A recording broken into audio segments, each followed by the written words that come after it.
हदीस मुबारक शुरू कई सी। आराबी साईं करीम सल्लल्लाहु अलैहि वसल्लम का कुछ सवाल पूछा गया। 4 सवाल कल बयान थिया। साईं करीम सल्लल्लाहु अलैहि वसल्लम की अर्ज के आराबी या रसूलल्लाह अन अकून अखस्सन नास इल्लल्लाह, या रसूलल्लाह मां अल्लाह जो माण्हुनि में सब खां ख़ास बानो बणजण चाहियां थो। अहिड़ो अमल ॿुधायो, अहिड़ो कमु ॿुधायो जंहिंजे करण सां अल्लाह जो ख़ासि बणिजी वञा, अल्लाह वटि मुंहिंजी इज़त वधी वञे। माण्हू आहिनि, सभई इंसान अल्लाह जा बाना आहिनि, पर जंहिं अमल करण सां अल्लाह वटि मुंहिंजो ख़ुसूसियत वधी वञे, मुक़र्रब बणिजी वञा, अल्लाह जो ख़ासि बानो, अल्लाह जो मुक़र्रब बानो बणिजी वञा।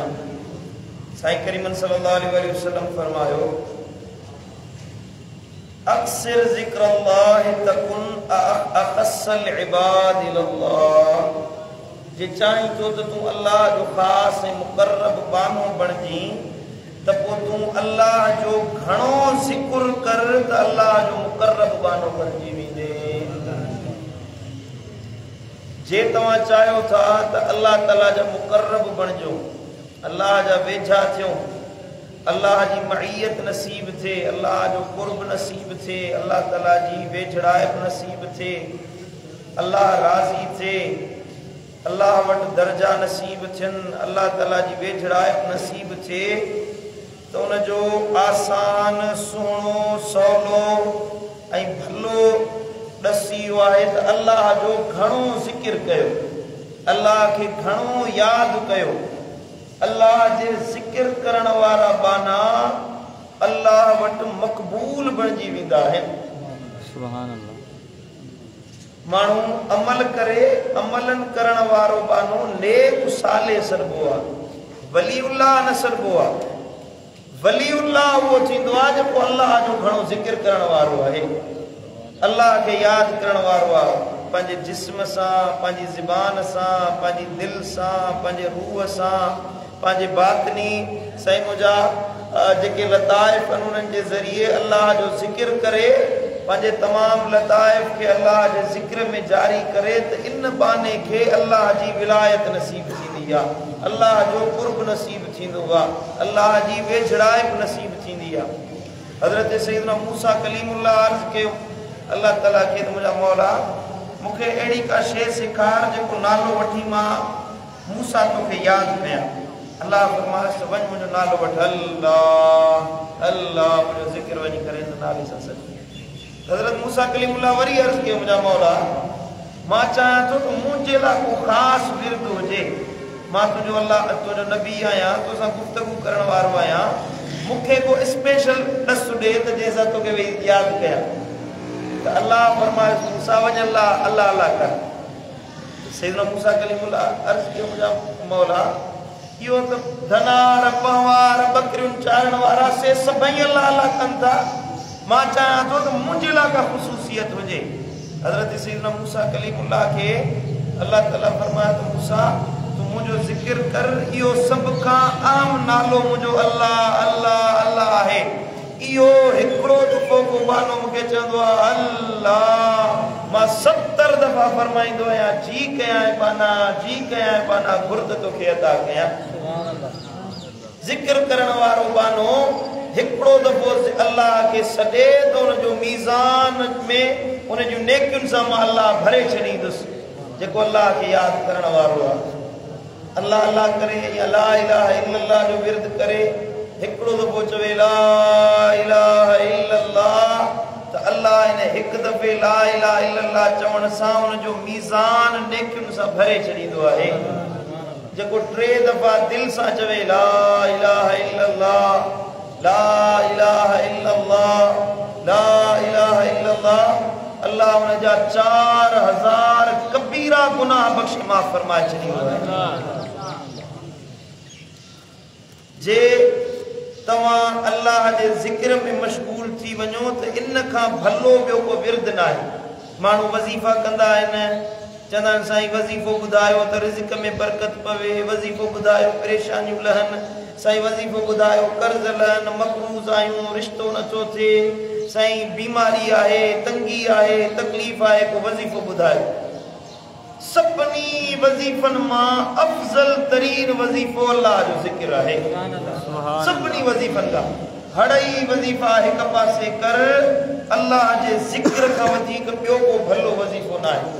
इहो अल्लाह जो ज़िक्र कर्ज़नि जो बि लाइण वारो आहे, मर्ज़नि लाइण वारो आहे, दर्दनि लाइण वारो आहे, ॾुखनि लाइण वारो आहे, मोहताजुनि खां परे कंदो। अल्लाह जो ज़िक्र रिज़्क़ में बरकत विझंदो, इज़त वधाईंदो, शोहरत वधाईंदो, माण्हुनि जे दिलनि में तव्हांजे लाइ मोहबत पैदा थींदी। अल्लाह जे ज़िक्र करण सां मुआशिरे में तव्हांजी इज़त वधंदी, तव्हांजे दीन में, दुनिया में, क़ब्र जी नेमतुनि में, हशर जी आसानी, जन्नत जा इनाम सभई अल्लाह जे ज़िक्र में रखा है। सुभान अल्लाह। तव्हां सभई मुंहिंजी ॻाल्हि सम्झो था या कोन था सम्झो? अल्लाह जो ज़िक्र खां वधीक ॿी का नेमत कोन्हे का। कसरत सां अल्लाह जो ज़िक्र कयो, ख़ुसूसन रमज़ान में जेका घड़ी मिले वांदकाई ॾिसो था, वांदकाई थी आहे त अजाई कचहरी करणु, गुफ़्तगू करणु, यारनि दोस्तनि सां डाढ़नि पटाकूं हणण जे बजाए तस्बीह खणी वेही अल्लाह जो ज़िक्र कयो। अल्लाह अल्लाह अल्लाह अल्लाह अल्लाह अल्लाह अल्लाह। सब खां भली इबादत अल्लाह जो ज़िक्र आहे। फर्ज़ी इबादतुनि खां बाद में भले में भली इबादत अल्लाह जो ज़िक्र आहे। सम्झो था? साईं करीम सल्लल्लाहु अलैहि वसल्लम फरमायो, तव्हां अल्लाह जो ज़िक्र कयो, अल्लाह तव्हांखे पंहिंजो ख़ासि ऐं मुक़र्रब बानो बणाए छॾींदो। सुभान अल्लाह, सुभान अल्लाह। वरी अर्ज़ की या रसूल अल्लाह, उहिब्बु अन अकून मिनल मुहसिनीन। या रसूल अल्लाह, मां चाहियां थो त अल्लाह जे मुहसिनीन ऐं सालिहीन बाननि मंझि शुमार कयो वञा, जंहिंजे लाइ अल्लाह ताला क़ुरान मजीद में बार बार फरमायो त इन्नल्लाह युहिब्बुल मुहसिनीन। अल्लाह एहसान करण वारनि, नेकियुनि करण वारनि सां मुहब्बत फरमाईंदो आहे। अरबी ॿोली में एहसान जी माना आहे नेकी करणु, चङो कमु करणु। हे जेको असांजी सिंधी में ऐं उर्दू में जेको एहसान लफ़्ज़ इस्तेमालु थींदो आहे, कंहिं ते थोरो करणु, थोरे जी माना में ईंदो आहे। अरबी ॿोली में इन जी माना आहे नेकी करणु, नेकियुनि करण वारो, सालेह बणजण वारो। अर्ज़ की या रसूल अल्लाह, ॿुधाए त मुंहिंजो नालो मोहसिनीन में शुमार थिए, उन्हनि बाननि में शुमार थिए जिन सां अल्लाह मुहब्बत फरमाईंदो आहे। त साईं करीम सल्लल्लाहु अलैहि वसल्लम फरमायो त जेकॾहिं तूं चाहीं थो त अल्लाह तुंहिंजो नालो मोहसिनीन में शुमार फरमाए, सालिहीन में शुमार फरमाए, त उअ्बुदिल्लाह कअन्नक तराहु। अल्लाह जी इबादत ईअं कर ॼण के तूं अल्लाह खे ॾिसी रहियो आहीं। जेका बि नेकी करी, जेको बि अमल करी, जेका बि चङाई करी, त ईअं अमल कर जो मां हे नेकी कयां थो, मां पंहिंजे अल्लाह खे ॾिसी रहियो आहियां, यानी हे अमल पंहिंजे अल्लाह जे लाइ करे रहियो आहियां। मां अल्लाह मुंहिंजे साम्हूं आहे, रब खे ॾिसां पियो, नेकी कयां त मन इहो मुंहिंजो अल्लाह मूं ते राज़ी थिए, मुंहिंजो रब, मुंहिंजो पालणहार, मुंहिंजो परवरदिगार मूं ते राज़ी थिए। भला जे तुंहिंजे दिल में, तुंहिंजे नफ़्स में एतिरी तरक़ी न थी आहे त तूं अल्लाह खे ॾिसी सघीं, अल्लाह जी जमाल खे, अल्लाह जे कमाल खे तूं पंहिंजी अखियुनि सां ॾिसी सघीं, इहो तोखे हासिल न थियो आहे तरीक़ो। फ़इल्लम तकुन तराहु फ़इन्नहु यराक।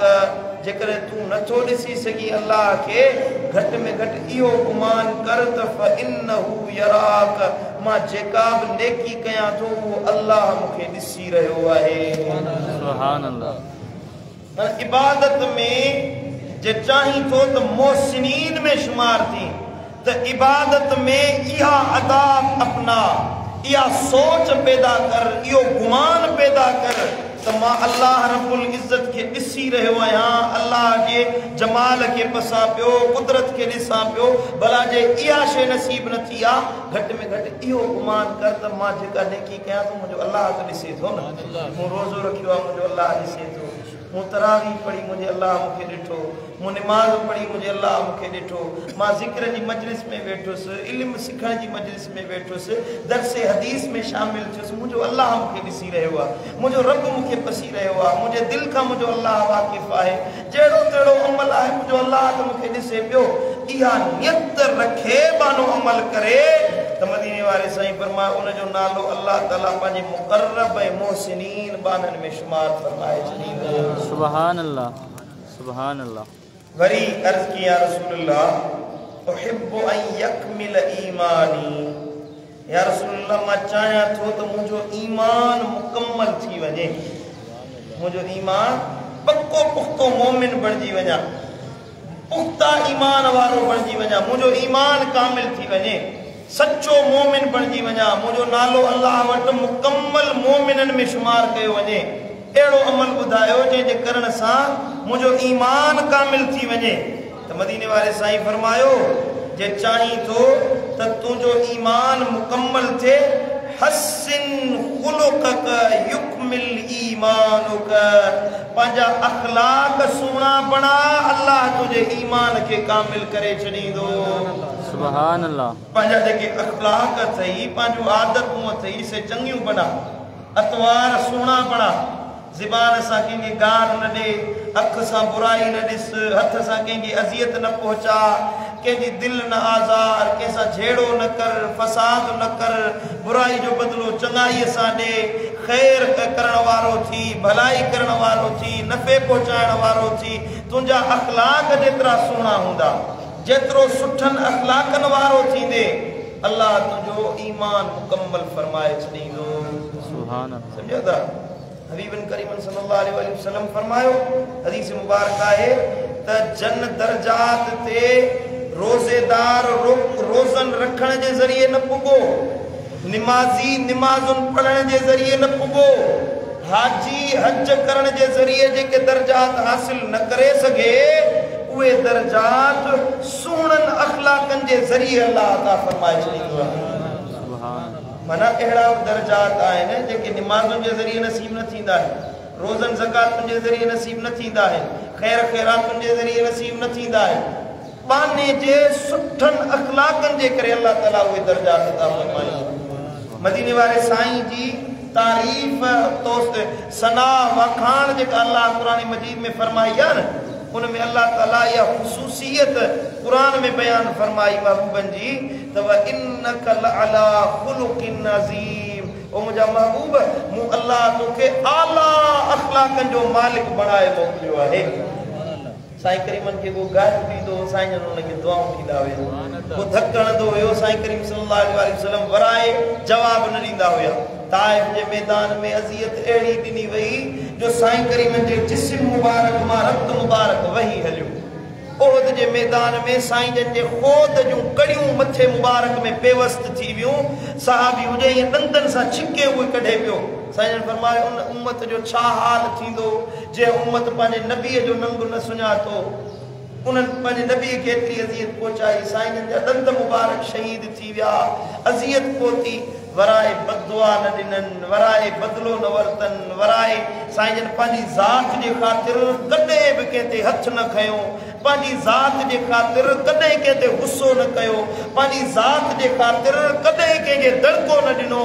हज़रत अनस बिन मालिक रज़ी अल्लाह तआला अन्हु तो फरमाए 10 साल मदीने वारे साईं सां गॾु रहियोसि। घणा साल? 10 साल।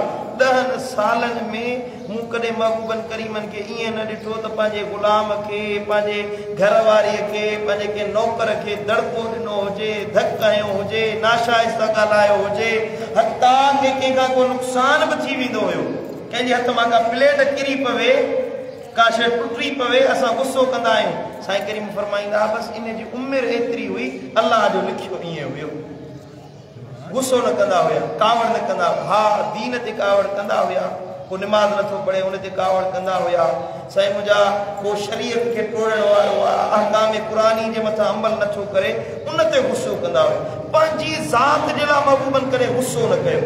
इहो असांखे सुहिणा अखलाक सेखारिया आहिनि। साईं करीमन फरमायो जे चाहियो था त तव्हांजा अखलाक, तव्हांजो ईमान कामिल थिए, अखलाक सुधारियो तवा मुकम्मल मोमिन बणजी वेंदो। सुभान अल्लाह। वरी अर्ज़ की या रसूल अल्लाह उहिब्बु अन अहशुर यौमल क़ियामत फिन्नूर। मुंहिंजा महबूब क़यामत जे ॾिहाड़े मां उथां त नूर वारो बणजी उथां। अहिड़ो अमल ॿुधायो, अहिड़ो अमल सेखारियो जंहिंजे करण सां मूंखे अल्लाह ताला नूरनि सां गॾु उथारे, नूर वारो बणाए उथारे। क़ुरान मजीद में आहे न यौम तबियद्दु वुजूहु व तस्वद्दु वुजूह। हिकिड़ा माण्हू ईंदा जंहिंजा मुंहं कारा कया वेंदा, हिकिड़ा माण्हू ईंदा उन्हनि जा मुंहं चमकाया वेंदा। साईं करीमन फरमायो हिकिड़ा माण्हू जो ईंदा त हीअं महशर जे मैदान में अर्शे मुअल्ला जे हेठां विहारिया वेंदा। उन्हनि जूं कुर्सियूं नूर जूं हूंदियूं, उन्हनि जे जिस्मनि ते नूर जा लिबास ओढ़ाया वेंदा, नूर जा ताज पाराया वेंदा। उन्हनि जा मुंहं ईअं चमकंदा जीअं चोॾीअ जो चंड ॿरंदो आहे, ईअं चहिरो चमकदार हूंदो। सुभान अल्लाह। हिन अर्ज़ कयो या रसूल अल्लाह मुंहं इन्हनि में शुमार थिया, नूर वारो बणजी उथां। मुंहिंजे चेहरे में नूर हुजे, जिस्म में नूर हुजे, हशर में नूर में उथारियो वञा। नूर चाहियां थो त साईं करीमन फरमायो जे चाहीं थो त तोखे बि नूरी जमात में शुमार कयो वञे त पोइ ला तज़लिम अहदा तुहशर यौमल क़ियामत फिन्नूर। कंहिंजे मथां ज़ुल्म न कर, ज़ालिम न थी, माण्हुनि सां ज़्यादती न कर, ज़ुल्म न कर। मदीने वारे साईं फरमायो क़यामत जे ॾिहाड़े तुंहिंजो हशर नूर वारो कयो वेंदो। सुभान अल्लाह। जे चाहियो था त अल्लाह तव्हांखे नूर अता करे, तव्हांजा चेहरा चमकदार हुजनि, जिस्म चमकदार हुजनि, तव्हांजो लिबास नूर वारो हुजे, नूरी ताज पहिराया वञनि, तव्हांजी मसनद नूर वारी बणाई वञे त पोइ मदीने वारे साईं सेखारियो आहे त ज़ुल्म न कयो, ज़ालिम न थियो, कंहिंजो हक़ न खाओ। अल्लाह तव्हांखे ताक़त ॾिनी आहे त उन सां साईं मुंहिंजा ग़लति इस्तेमाल न कयो, कंहिंजो हक़ न फबायो। रुगी ज़रूरी न आहे त कंहिं ॿाहिरे मुआशिरे में तव्हां ज़ुल्म कयो।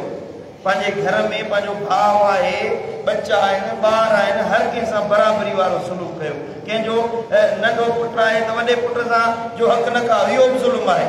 हिकिड़ो साहबी हुजे साईं करीमन सल्लल्लाहु अलैहि वसल्लम वटि आयो, हज़रत सैयदना बशीर रज़ियल्लाहु तआला अन्हु, हा नौमान बिन बशीर या नौमान रज़ियल्लाहु तआला अन्हु जो वालिद आयो अचे अर्ज़ कई या रसूल अल्लाह मुंहिंजी घर वारी ॾाढो ज़िद कयो आहे त हे भलो घोड़ो मुंहिंजे पुट नौमान खे ॾे, ऐं छो त मुंहिंजी घर वारी जो प्यारो आहे, इन जे करे चवे थी त गवाह मदीने वारे साईं खे बणा, शाहिद महबूब हुजे त पोइ हे घोड़ो ॾे, मथां तूं फिरी वञी न बि शाहिद हूंदो।